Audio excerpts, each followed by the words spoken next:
The true nature of charisma. For most of my childhood and adolescence, I was the textbook definition of an introvert. I had no friends. I couldn't connect, make acquaintances, or hold a simple conversation in real life. I felt invisible. In my desperate search for a solution, I turned to the world of social skills. I read classics like How to Win Friends and Influence People and How to Talk to Anyone. I binge-watched YouTube videos filled with tips about eye contact, smiling, nodding, and repeating people's names. But you know what happened? Nothing. None of it worked. I remained disconnected, awkward, alone, and I didn't understand why. Everything changed when I began studying psychology, especially behavioral psychology. There, I discovered the painful truth. Most of the social skills advice circulating online and in popular books is either too superficial or completely wrong. It treats symptoms, not causes. The real key to social connection, and what we call charisma, is not a set of tactics. It's a state of being. It's not about tricks. It's about transformation. And today, I want to break down for you what true charisma really is, why it matters, and how to develop it. This is the second episode in the Social Skills series. If you stay until the end and apply what you learn, I promise, people will become addicted to your presence. What is charisma? Charisma is the invisible magnet that pulls people toward you. It's not about being loud, flashy, or fake. In psychology, we define it as a balance of three essential elements: presence, warmth, power. Miss one, or get the balance wrong, and the whole thing collapses. Let's break down each one, starting with the foundation: presence. 1. Presence, the art of truly being there. In 1886, during a political race in the UK, a journalist was asked about her impression of two candidates. She said, "The first candidate made me feel that he was the strongest man in the country. The second made me feel that I was the strongest person in the country." The second man won. Why? Because charisma isn't about showing your power.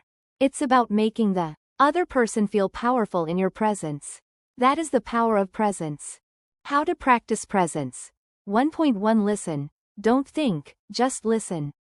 You've heard it 1,000 times. Be a good listener. But no one explains how. The key is this: when someone is speaking, don't think about your reply. Don't plan what to say next. Just listen. Most people don't listen, they wait to speak. If you're the rare person who actually hears others, they will be drawn to you like a magnet. People don't remember what you said. They remember how you made them feel. Maya Angelou. When you listen deeply, people feel valued. And value is what everyone craves. 1.2 Be comfortable in your own skin. True presence also means being comfortable, physically and emotionally. People unconsciously sense your comfort level. If you're fidgety, stiff, or self-conscious, you create tension. But when you're at ease, you give others permission to relax too. How do you become comfortable? Simple. Accept yourself. Stop policing your every move. Want to sneeze? Sneeze. Want to stretch? Stretch. You're not here to impress. You're here to exist fully. Comfort is contagious. When you're natural, others feel free to be themselves around you. And that's powerful. 1. Warmth. The emotional bridge. Warmth is your emotional energy, the way you make people feel emotionally safe, seen, and understood. But let's make one thing clear. Warmth is not about being overly nice or fake. Being kind is not about pleasing everyone. It's about being authentic, empathetic, and honest, at the same time. How to cultivate warmth. 1. Feel positively about people, even strangers. When you talk to someone, assume they're a good person, unless proven otherwise. This mindset shifts your energy, and people feel it, even if they can't explain why. Humans are emotional antennas. If you're enthusiastic and open, they'll mirror it. If you secretly dislike someone, they'll pick up on it, no matter how polite you act. Warmth starts from within. 2. Give, but never impose. True warmth means adding value to others' lives, sharing advice, support, or help without expecting anything in return. For example, if someone mentions they're looking for an apartment, and you know a good website, tell them.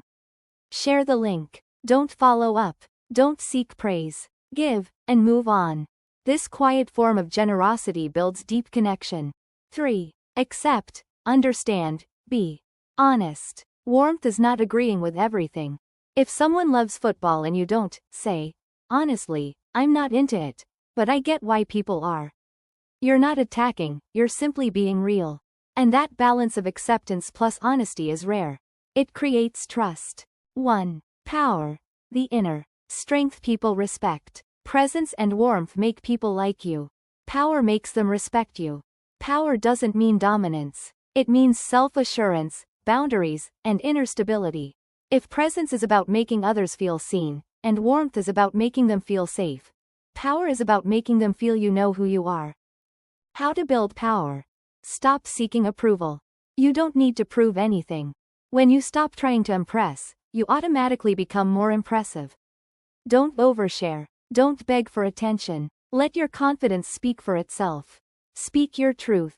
If you have a principle, stand by it. You don't drink? Say no, and that's it.